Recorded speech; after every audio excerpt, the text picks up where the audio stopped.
पंजाब में कोई डेमोक्रेसी नहीं है। पंजाब में तो आप यही समझे कि एक सिविलियन मार्शल लॉ है। मैं आपको आज की खबर दे देता हूँ, अभी की, जो शायद आपके इल्म में नहीं है। ये जो मुराद और गाड़ियाँ, ये तो कल की बात है ना, बात ये नहीं है। आप क्या समझते हैं जो आदमी MPA बन के आ गया उसके पास गाड़ी नहीं है, या जो आदमी रूपोशी के दौरान मलक अहमद खान पच्चर वहाँ से इतनी बड़ी हज़ारों की तादाद में वोट लेके आया, उसके पास मुलाजिम या स्टाफ कोई नहीं है। जब इन्होंने अपना स्टाफ विड्रॉ किया, यानी कि जो वेटर्स खाना भी सर्व करते हैं अपोजिशन के साइड पे, वो वेटर भी विड्रॉ कर लिया इन्होंने। तो उनके पास अपने मुलाजिम मौजूद थे, उन्होंने अपने ज़ाती मुलाजमीन से वो सारा काम करवाया। गाड़ियाँ ख़त्म ही नहीं होती हैं, गाड़ियाँ कोई हमारे लीडर जो है वो सरकारी गाड़ियों के लिए तो वहाँ नहीं थे, फौरी गाड़ियाँ भी आ गई, आपने देखा, जो हमारे अपने लोगों की थी। आज जो तमाशा वहाँ पे हो रहा है, हमारे 11 आदमियों के ऊपर 15 दिन के लिए पाबंदी लगाई गई, क्योंकि हमारे 11 MPs पे, क्यों पंजाब असम्बली में ना एंटर हो सके। आज इस वक्त PTI के किसी MPA को भी पंजाब असम्बली के अंदर नहीं जाने दिया, कहा कि आप गाड़ियां खड़ी करें और पैदल जाएं। जब उन्होंने पैदल जाने की कोशिश की तो रास्ते बंद कर दिए गए। जब वो छोटे मोटे रास्ते ढूंढ के कहीं से एंटर हुए तो आगे पता चला कि असम्बली जो है उसके दरवाजे लॉक कर दिए गए। इस वक्त पंजाब असम्बली के सामने पाकिस्तान तहरीक इंसाफ के तमाम MPA एहतजाज कर रहे हैं। यार ये martial law, civilian martial law नहीं देखी है। मतलब है आप किसी की बात बर्दाश्त नहीं कर सकते। आप क्या हैं? आप क्या चीज है? आप कौन हैं जिसके खिलाफ बात नहीं की जा सकती है? आप लोगों के वोटों से बन के आए हैं, ऊपर से आप डाके की वसातत से यहाँ बैठे हैं, जाली फॉर्म 47 की बुनियाद के ऊपर आप MP और वजीर आला बन के बैठे हैं। आप अपने इलेक्शन हार गए हैं और आप इतने बड़े फिरौन बन गए हैं कि आप किसी की बात नहीं सुन सकते हैं। तो बिल्कुल उसकी शदीद मजम्मत है। और याद रखिएगा, पंजाब असम्बली की तारीख में ये बेहूदगी आज तक पहले कभी नहीं हुई। आज तक किसी ने ऐसी हरकत नहीं की है कि वो अपोजिशन लीडर से उसके जो इस्तेहकाक है वही वापस ले लें। और फिर MPA जो हज़ारों लाखों वोट बन के आता है, वो पंजाब असम्बली में नुमाइंदा है हज़ारों लाखों पंजाब के वासियों का। आप उसे असम्बली में नहीं जाने दे रहे। असम्बली आपकी ज़ाती जागीर है, आपको विरासत में मिली है।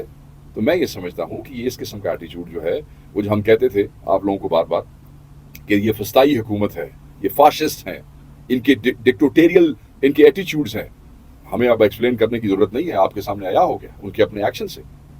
ये क्या कोई जमहूरियत या कोई मुल्क ऐसे चल सकता है जहाँ आप अवामी नुमाइंदों को असम्बली में जाने से ही रोक दें, सिर्फ इसलिए रोक दें कि जी सानू ये गल चंगी नहीं लगी तो सानू तकरीर नहीं करने देती।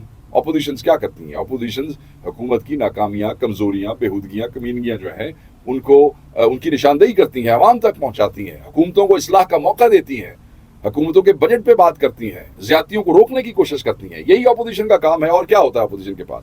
अगर आप उन्हें ये भी नहीं करने देंगे तो फिर आपसे बड़ा डिक्टेटर कौन है? सो आप अल्लाह ताला की ज़ात से डरें, दिन बदलते देर नहीं लगती है। और मैं ये समझता हूँ कि सियासी मौसम तब्दील होते तो ये समझ ही नहीं आती है, कब आप जेल में पड़े रो रहे होते हैं और कब आप चोर दरवाजों से, डाकों से आप मुल्क के वज़ीर आज़म बन जाते हैं, कुछ समझ ही कोई नहीं आती। अच्छा, इस वक्त पार्टी का लाया हमें बताइएगा पाकिस्तान तहरीक इंसाफ का, क्योंकि देख रहे हैं कि वर्कर्स एक तरफ हैं, दूसरी तरफ पार्टी की हम लीडरशिप को भी देखते हैं, पार्टी को भी देखते हैं, तो वन पेज पर हमें नज़र नहीं आ रही। इस वाले से आपका क्या पॉइंट ऑफ व्यू है? नहीं, मैं आपकी, मेरे भाई, बड़े एहतराम से आपकी इस बात से जो है इत्तफाक नहीं करूँगा, इसलिए कि वर्कर, क़यादत और जो भी मेंबरान हैं या वेल विशर्स हैं पाकिस्तान तहरीक इंसाफ के, वो सब एक पेज पे हैं। कोई एक इंसिडेंट जो है उसको बुनियाद बनाकर करोड़हा PTI के वोटर्स, लखूखा PTI के वर्कर्स और क़यादत के दरमियान कुछ ऐसे एलिमेंट्स हैं जो पिछले 2-4 दिनों से हवा देने की कोशिश कर रहे हैं, मगर वो शायद ये भूल गए हैं कि जो पार्टी अपनी असीर लीडरशिप, जो कि खान साहब जेल में थे, उसके बावजूद, क़यादत के जलसों के ना होने के बावजूद, उम्मीदवारों के जलसों के ना होने के बावजूद, इमरान खान साहब की तस्वीरों पे भी पाबंदी थी कि वो पोस्टर और बैनर्स पे नहीं लग सकती है।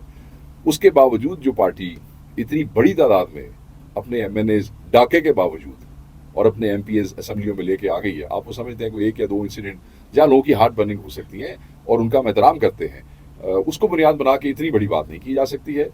पाकिस्तान तहरीक इंसाफ इस वक्त पाकिस्तान की मुतहद तरीन जमात है और सबसे बड़ी जमात है, और 1-2 इंसिडेंट्स जो है जहाँ नौजवान जिनके एहसासात का एहतराम हम सब पे वाजिब है, उनके जज्बात हैं, देखें ना, मेरे अपने जज्बात हैं। मेरा लीडर इतनी गर्मी में, इतनी तकलीफ में, एक जाली मुकदमे के अंदर जो है वो जेल में है, तो मेरे अपना दिल यही करता है कि मैं जाके किसी के गले पड़ जाऊँ, मगर इसका ये मतलब नहीं है कि मुतहद नहीं है।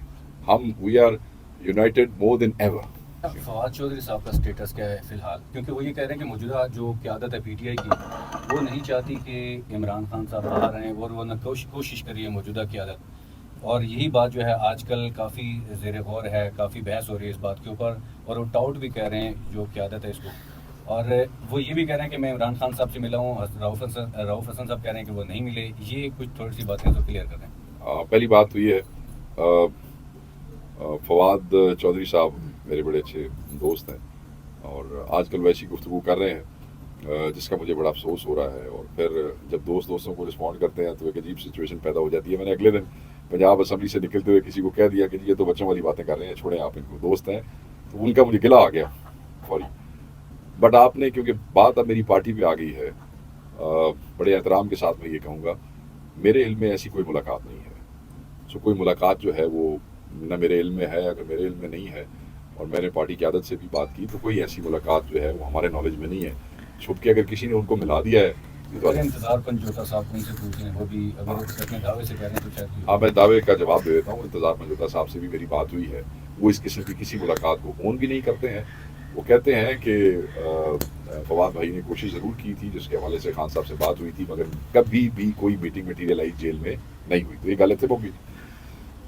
دوسری بات جو انہوں نے کہا کہ یہ ٹاؤٹس ہیں، میں سمجھتا ہوں کہ یہ بڑی زیادتی ہے میرے بھائی فواد چودھری کی پاکستان تحریک انصاف کے ساتھ۔ ایک تو آپ اوکھے ویلے میں ہمیں چھوڑ کے چلے گئے، آپ نے اوبیسلی چلے گئے کیونکہ آپ شاید وہ ظلم یا ٹارچر جو باقی پی ٹی آئی والوں پہ ہو رہا تھا آپ برداشت نہیں کر سکے، مگر میں اپنے بھائی کو کہوں گا اٹس آلویز این آپشن۔ یہ جو ظلم ہو رہا تھا، جو تشدد ہو رہا تھا، جو فسادیت تھی، وہ ہم سب کے ساتھ ہو رہی تھی، تو everybody had an option کہ آپ ہمیں چھوڑ کے چلے جاتے یا آپ ہمارے ساتھ رہ جاتے۔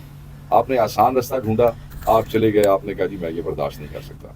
تو جو لوگ کھڑے رہے، مار کھاتے رہے، تشدد برداشت کرتے رہے، اپنے گھروں پہ چھاپے مرواتے رہے، ذلیل و خوار ہوتے رہے، اور پتہ نہیں لوگوں کے ساتھ کیا کیا ہوا، میں اس تفصیل میں جا کے آپ کا وقت ضائع نہیں کروں گا، آپ سب نے وہ اپنی آنکھوں سے دیکھا ہے۔